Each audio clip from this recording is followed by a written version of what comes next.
नमस्कार, exam happy by Jharkhand channel में आपका स्वागत है। तो दोस्तों जुड़ चुका हूं मैं आप सभी के लिए जेटेट परीक्षा की तैयारी को लेकर के। तो यहां पर जेटेट परीक्षा की तैयारी के न्यू सिलेबस को लेकर के हम जुड़ चुके हैं। तो न्यू सिलेबस पर आधारित सारे टॉपिक बाय टॉपिक आपको प्रश्न करवाए जा रहे हैं, ठीक है। देखिए, आपको यहाँ पर बाजारू किताब एकदम नहीं लेना है। बहुत लोगों ने यहाँ पर बिजनेस बना करके किताब अपने ज़िले बाय ज़िले जा करके बेच दी है। वो किताब की कोई ज़रूरत नहीं थी आपको लेने की, लेकिन 1400, 1500, 2-2 हज़ार का यहाँ पर बेचा गया है। तो आप सभी उसके पीछे कभी भी दीवाना नहीं हुए। आप यहाँ पर हैंड रिटेन नोट्स पढ़ें। JCERT की जो जैक की किताब है उसको उठाइए और पढ़िए, जो कि सस्ते दामों पर आपको मिलती है। तो हम यहाँ पर आपके लिए, अगर जैक की किताब आप नहीं ले पाते हैं तो हम आपके लिए उसी को लेकर के यहाँ पर उपस्थित होते हैं, जो कि हैंड रिटेन नोट्स होता है। व्हाट्सएप ग्रुप से जोड़ करके आपकी सारी चीज़ें ऑनलाइन आपके एग्ज़ाम तक पढ़ाई जा रही है। देखिए, अभी यहाँ पर सिलेबस को तो बढ़ा दिया गया है, लेकिन विद्यार्थियों के अनुरोध को देखते हुए, देखिए विद्यार्थियों के अनुरोध को देखते हुए हमारा फ़ी जो है यहाँ 500 रुपये है। 1 से 5 में जुड़िए या 6 से 8 में जुड़िए। बहुत ही सस्ते रेट पर आपको 1 से 5 में आपको क्षेत्रीय भाषा छोड़ करके सभी चीज़ों का क्लास दिया जा रहा है, जो कि बहुत ही आपके लिए सस्ता पड़ता है। लेकिन इसकी कीमत 800 बढ़ाई गई थी, लेकिन इसको फिर से विद्यार्थियों के अनुरोध को देखते हुए यहाँ पर मात्र 200 विद्यार्थियों के लिए, हमारी टीम ने 200 विद्यार्थियों के लिए एक बार फिर से 500 रुपये ही प्राइस रखने का विचार बनाया है। इसलिए आप सभी अभी के अभी अवश्य जुड़ जाइएगा, नहीं तो जब यह सीट भर जाएगी तो आपको यहाँ पर यह आपको मिलेगा 800 रुपये में। इसलिए अभी जैसे ही आपको वीडियो मिलता है यहाँ पर न्यू सिलेबस पर पढ़ने के लिए, इंटर तक का सिलेबस पढ़ने के लिए आप सभी हमारे साथ अवश्य जुड़ जाइएगा। चंपा सोरेन के बाद रामदास सोरेन के बना दिले, सोरने के बना दिले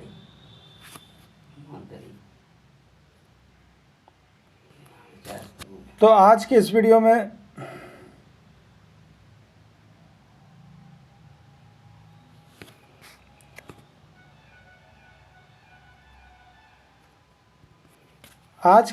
देखिए, हम आपके लिए यहाँ पर जेटेट यदि 1 से 5 शिक्षक की आप तैयारी कर रहे हैं तो आपके लिए हम वीडियो लेकर के यहाँ पर आए हुए प्रैक्टिस सेट के अंतर्गत। तो इसमें आपको देखिए GS सेशन होगा, और इसमें क्या होगा, मैथ सेशन होगा, और हिंदी सेशन के प्रश्नों को लेकर के आए हुए हैं। तो ये सभी इंपॉर्टेंट प्रश्न है। आप सभी प्रैक्टिस सेट जब भी होता है उसको देख लीजिएगा, जरूर बनाइएगा। कितना प्रश्न आप सही कर पाते हैं जरूर कमेंट कीजिएगा, ठीक है। देखिए, सारा प्रश्न जो आप यहाँ पर देख रहे हैं वो JCERT टेक्स्ट बुक से लिए गए हैं। बाहर का एक भी प्रश्न इसमें नहीं है, यानी जैक की किताब से लिया गया है, और यह 6 to 10 तक के किताब से आपको बनाया गया है, ठीक है। तो आप सभी अवश्य देख लीजिएगा, क्योंकि आपका 1 से 5 शिक्षक के लिए आपको अधिकतम हाईएस्ट स्तर जो है 6 to 10 ही है। इसे 6 to 8 तक लगभग पढ़ लेंगे आप, ठीक है। लेकिन अगर खूब आप अच्छा पढ़ना चाहते हैं 6 to 10 तक जैक का किताब आप जब तक लेंगे तो आपका स्कोर बहुत ही अच्छा हो जाएगा। तो आप सभी अवश्य जुड़ जाइएगा जैक की किताब और JCERT की किताब को पढ़ने के लिए, ठीक है। चलिए देखिएगा, यहाँ पर प्रश्न है, प्रेशर कुकर में भोजन जल्दी पकता है क्योंकि। प्रेशर कुकर में भोजन जल्दी पकता है क्योंकि, बताइए क्योंकि क्या कारण इसका होता है। तो आप देखिए, पहला ऑप्शन है पानी का क्वथनांक घट जाता है, पानी का क्वथनांक बढ़ जाता है, या ऊष्मा का जल्दी अवशोषण करता है, और नेक्स्ट और एक ऑप्शन है ऊष्मा अधिक समय के लिए इसमें रखा जाता है। क्या होगा चारों में से ऑप्शन, ठीक है। देखिए, एक जो है आप यहाँ पर मान लीजिए स्टोव है, क्या है, स्टोव है, इस तरह से स्टोव है, और ये बर्नर जल रहा है, और इस पे जो है आप खुला पात्र रखे हुए हैं, डेगची, खुला डेगची, और एक और पात्र है, एक और पात्र है, समझिए, इस पे जो है आप कुकर रखे हुए हैं। क्या रखे हुए हैं, कुकर रखे हुए हैं। तो इसमें देखिएगा पानी का क्वथनांक खुला रहता है, इसलिए बढ़ता नहीं, इसलिए भोजन क्या होता है, पकने में देर होता है, विलम्ब होता है ना। लेकिन इसमें सीटी जो है, इसमें आधा घंटा लगेगा तो इसमें 10 मिनट बाद सीटी मारना शुरू हो जाता है, क्योंकि ये ढक्कन जो है उसके वाष्प की गर्मी को क्या कर देता है, इसका क्वथनांक बढ़ा देता है। इसके कारण प्रेशर कुकर में जल्दी भोजन पक जाता है, और ये खुला पात्र में ज़्यादा समय लगता है, ठीक है।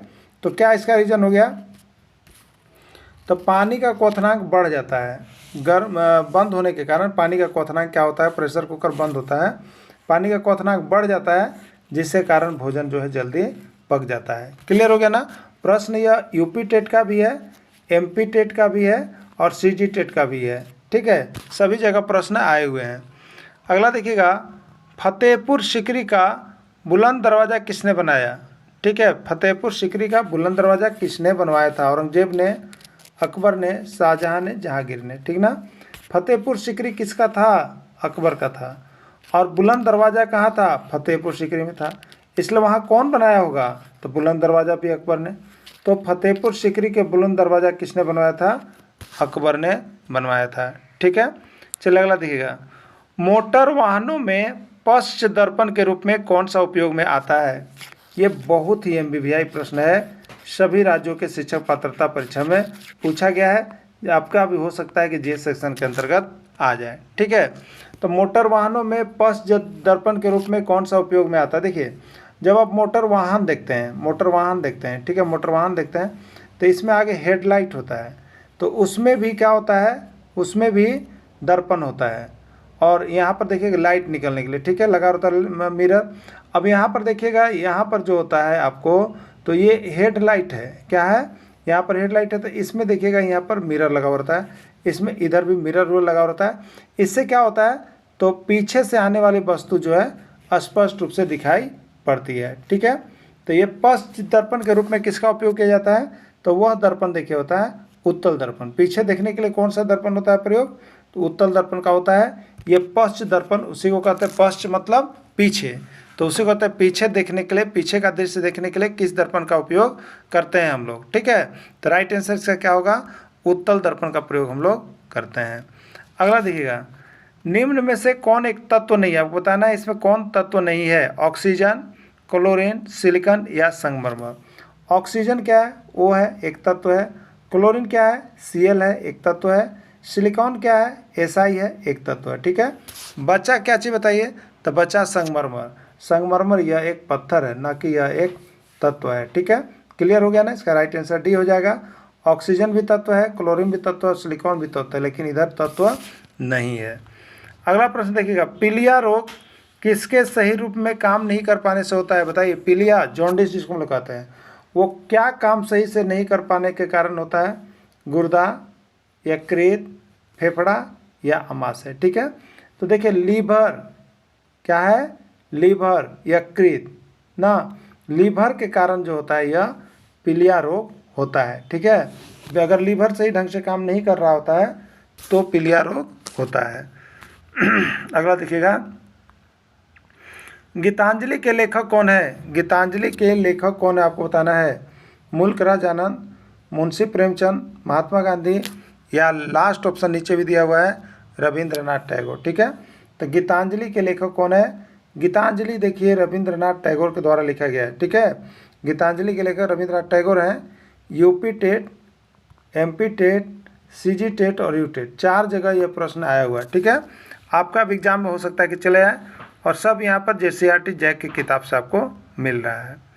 देखिए अगला प्रश्न है, एक व्यक्ति अपनी मासिक आय का मतलब एक मंथ का 60% खर्च कर देता है। यदि उसकी मासिक आय 3000 रुपये है तो उसकी मासिक बचत क्या है, ठीक है। देखिए यहाँ पर 1500, 1800, 1400 या 1200 कैसे बनाएंगे इसको, ध्यान दीजिएगा। एक व्यक्ति अपनी मासिक आय का 60% खर्च कर देता है, तो बचाता कितना है मासिक आय? बताइए बचाता कितना है? तो बचाता है 100 में से 60% निकाल दीजिएगा, 100% में से तो आपको बचेगा 40%, यानी बचाता कितना है? 60% खर्च कर दिया तो 40% बचता है, ठीक है। यदि उसकी मासिक आय 3000 रुपये है तो उसकी मासिक बचत क्या है, ठीक है। तो देखिए बचा कितना रहा है? 40% बचा रहा है ना। अब मासिक आय कितना है? 3000 रुपये दिया हुआ है, मासिक आय 3000 रुपया दिया हुआ है, और मंथली में वो बचाता कितना है? तो 40% बचाता है, 40%, यही बचा रहा था ना। तो 3000 गुने 40 बट्टा 100 हो गया, ठीक है। 1 1 1 1, 3 चौके कितना हो गया? 12, और 2 को 0, 1200 रुपया, ठीक है। तो 1200 रुपया जो है वह बचत किया, कितना किया? 1200 रुपया है इसमें, ठीक है। तो इसका 1200 कहाँ है? डी है, तो डी ही इसका राइट आंसर हो जाएगा। देखिए यहाँ बनाया हुआ है, जो देखना चाहते हैं देख लीजिएगा। यदि समीकरण का मूल k(x² + 12x + 9 = 0 और समान हो तो k का मान ज्ञात कीजिए, ठीक है। 6 होगा, 4 होगा, 8 होगा या 10 होगा, ठीक है। देखिए याद रखिएगा, यदि समीकरण का मूल बराबर हो, समान हो, तब एक फार्मूला होता है, क्या होता है बताइएगा, डी बराबर 0 होता है, डी बराबर 0 होता है। ये द्विघात समीकरण का है, डी विविक्तर या विवेचक इसको हम लोग कहते हैं, ठीक है, या डिस्क्रिमिनांट कहते हैं। तो डी बराबर 0, डी का फॉर्मूला क्या होता है, बी स्क्वायर माइनस 4ac बराबर 0। क्या होता है, बी स्क्वायर माइनस 4ac बराबर 0, यही होता है ना। देखिए यहाँ पर ये एक्स स्क्वायर के साथ जो है वो क्या है, ए है, एक्स के साथ जो है वो बी है और बाकी सी है, यही है ना। तो होता क्या है formula, B square minus 4ac बराबर 0। तो बी आपका कितना है बताइए, ये ए है, ये बी है, इसी है बी स्क्वायर, यानी 12 का स्क्वायर माइनस 4ac, तो 4, ए कितना है, के है, इंटू सी कितना है, 9 है, इतना बराबर 0। 12 का स्क्वायर याद रखिएगा, देखिए 30 तक का स्क्वायर एकदम रट जाइए, तो 12 गुने 12 की जगह तो 144 होगा, 144 माइनस 4 9 36, 36 के बराबर कितना हो गया, 0, ठीक है। ये माइनस में है, इसी को हम बाउंड्री पार करा देते हैं, बाउंड्री पार करा देते हैं तो माइनस वाला क्या बन जाएगा, प्लस बन जाएगा ना, तो प्लस बना लीजिएगा। तो कितना हो गया, 144 बराबर 36 के हो गया, इसलिए के बराबर कितना हो जाएगा, 144/36, ठीक है। 36 चौक कितना हो जाएगा, 44, यानी के बराबर कितना आंसर हो जाएगा, 4, यही राइट आंसर है, के बराबर 4, यही राइट आंसर है, यानी इसका राइट आंसर कितना हो जाएगा, बी हो जाएगा। क्लियर हो गया होगा। चलिए नीचे देखिए, बाकी आपके लिए बना हुआ है, जो यहाँ पर बनाना चाहते हैं देख सकते हैं। ऑपरेशन फ्लड संबंधित है, बहुत बड़ा प्रश्न है, MBBI प्रश्न है आपका, यहाँ पर हर राज्य के शिक्षक पात्रता परीक्षा में पूछ दिए गए हैं भाइयों बहनों। तो आप सभी शिक्षक पात्रता परीक्षा के आए हुए प्रश्न को देखने और सारे इंपॉर्टेंट प्रश्नों को देखने के लिए हमारे साथ जुड़ जाइएगा, ठीक है। तो ऑपरेशन फ्लड किससे संबंधित है, हरित क्रांति, डेयरी फार्म, सिंचाई या बाढ़ की रोकथाम, ठीक है। तो ऑपरेशन फ्लड जो है किससे संबंधित है, डेयरी फार्म से। किससे संबंधित है, डेयरी फार्म से संबंधित है। आइए देखते हैं, डेयरी फार्म से 13 जनवरी 1970 में शुरू किया, इसको श्वेत क्रांति के नाम से जाना जाता है, इसी को हम लोग क्या कहते हैं, श्वेत क्रांति के नाम से जाना जाता है। वर्गीज कुरियन इसके पिता कहे जाते हैं, डॉक्टर वर्गीज कुरियन को इस क्षेत्र का पिता कहा जाता है, ठीक है। अगला देखिएगा, पृथ्वी के तल के समीप वायुमंडल की मात्रा लगभग कितनी है, पृथ्वी के तल के समीप वायुमंडल में कितनी मात्रा लगभग कितनी है, ठीक है। किसकी मात्रा लगभग 78% है। तो वायुमंडल में देखिए एक चार्ट हम लोग बना लेते हैं, क्या करते हैं, एक चार्ट बना लेते हैं वायुमंडल का। तो इसमें आप देखिएगा कि आपका 78% भाग, ये क्या चाहिए बताइए। तो 78% भाग जो है ये आपको घिरा हुआ है नाइट्रोजन से। किससे घिरा हुआ है, नाइट्रोजन से। और बाकी जो शेष बचता है वो ऑक्सीजन होता है। तो ऑक्सीजन होता है, तो ऑक्सीजन का 21% है। तो आपसे पूछा है, क्या पूछा है, पृथ्वी के तल के समीप वायुमंडल में किसकी मात्रा लगभग 78% होती है। तो 78% जो होता है वो नाइट्रोजन का होता है। क्लियर रहिएगा, आश्वस्त रहिएगा, ठीक है। चलिए अगला देखिएगा, भूधरातल से ऊपर की ओर वायुमंडल के विभिन्न परतों का सही क्रम क्या है। भूधरातल के ऊपर से वायुमंडल के विभिन्न परतों का सही क्रम क्या है। तो वायुमंडल के विभिन्न परतों से हर बार प्रश्न आता है, यहाँ भी आ जाएगा। देखिए वायुमंडल ये हम बनाते हैं ना, वायुमंडल के विभिन्न परत। तो सबसे नीचे होता है क्षोभ मंडल। क्या होता है, क्षोभ मंडल। फिर क्या होता है, सप्ताप मंडल। फिर ये बीचों बीच पड़ता है मध्य मंडल, और इसके बीच ऊपर और नीचे के बीच एक केंद्र पड़ता है, उसको हम लोग कहते हैं ओजोन मंडल। तो मध्य मंडल गिनते हैं। और अगला क्या हो जाएगा यहाँ पर, वायुमंडल या बाहरी मंडल, ठीक है। अब देखिए, तो यहाँ पर है क्षोभ मंडल, सप्ताप मंडल, आय मंडल, मध्य मंडल। देखना है सप्ताप मंडल, तो सबसे पहले तो क्षोभ मंडल होगा, ये तो क्लियर हो गया, गलत है। क्षोभ मंडल, सप्ताप मंडल, मध्य मंडल और हो जाएगा ये। तो आपको देखिए इसमें बिल्कुल जो राइट सही है, सबसे पहले क्षोभ मंडल होता है, फिर सप्ताप मंडल होता है, फिर मध्य मंडल भी लोग कहते हैं, ठीक है। अगला देखिएगा, तो ये याद रखिएगा, ये वायुमंडल की परतों का नाम याद रखने का एक ट्रिक है, आप लोग याद कर लीजिएगा। वायुमंडल के विभिन्न परतों का नाम याद रखने का एक ट्रिक है, जो आप लोग देख लीजिएगा। आप लोग कहते हैं छोड़ सबको मैं आया बाहर, छोड़ सबको मैं आया बाहर, छोड़ सबको मैं आया बाहर, क्या है, तो वायुमंडल के विभिन्न परतों का नाम याद रखने का ट्रिक है, ठीक है। छोड़ में देखिए, छो से है क्षोभ मंडल, क्या है, क्षोभ मंडल। सब से क्या है, सप्ताप मंडल। म से क्या है, मध्य मंडल। क से क्या है, आयन मंडल। और वा से क्या है, वायुमंडल, ठीक है ना। तो इस तरह से आपको यहाँ पर क्षोभ मंडल सप्ताह मंडल समाप्त हो गया। और यह क्षोभ मंडल जो होता है ये सबसे निचली परत है, पृथ्वी की सबसे निचली परत को हम लोग क्षोभ मंडल के नाम से जानते हैं। ठीक है, चलिए नेक्स्ट प्रश्न देखते हैं। अगला है वायुमंडल की दूसरी सबसे बड़ी गैस का नाम बताओ। वायुमंडल में दूसरी सबसे बड़ी गैस का नाम बताइए। तो 78% क्या चाहिए बताइए, नाइट्रोजन जिसको N लिख लिया हम, और 21% क्या है, ऑक्सीजन, ऑक्सीजन। ठीक है, अब बचिए आपका 78, 20, 98, 99% हो गया। तो वो दोनों को नाम याद रखिएगा जो आपका हर दिन काम करेगा। ठीक है, तो वायुमंडल में दूसरी सबसे बड़ी गैस कौन सा है, इसका नाम बताना है। तो वायुमंडल में दूसरी सबसे बड़ी गैस का नाम जो है वो आपका है ऑक्सीजन, वो आपका है ऑक्सीजन। सबसे पहला क्या है, नाइट्रोजन 78%, 21% क्या है, तो जो आपका यहाँ पर ऑक्सीजन है वो चीज़ है। ठीक है, चलिए अब देखिएगा नीचे 800 रुपये का 17.5% वार्षिक ब्याज की दर से 5 वर्ष का साधारण ब्याज क्या होगा। ठीक है, 5 वर्ष का साधारण ब्याज क्या होगा, आपसे साधारण ब्याज पूछ रहा है जनरली। साधारण ब्याज बराबर क्या करेंगे आप बताइए, मूलधन गुने समय गुने दर बटा 100, यही करेंगे ना, इससे ज़्यादा तो कुछ हो नहीं पाएगा। अब देखिए, तो मूलधन गुने, तो 800 रुपया क्या है आपका, 800 रुपये का 17.5% वार्षिक ब्याज की दर से 5 वर्ष का। तो यहाँ पर क्या दिया हुआ है, मूलधन दिया हुआ है आपको, तो मूलधन गुने समय, समय कितना दिया हुआ है, 5 वर्ष, समय है 5 वर्ष, और इंटू कितना है आपका, यहाँ पर देखिएगा इंटू 800 रुपये का है, तो 800 रुपये लिख दिए, गुने 5, मैंने क्या होगा, मूलधन गुने समय गुने दर।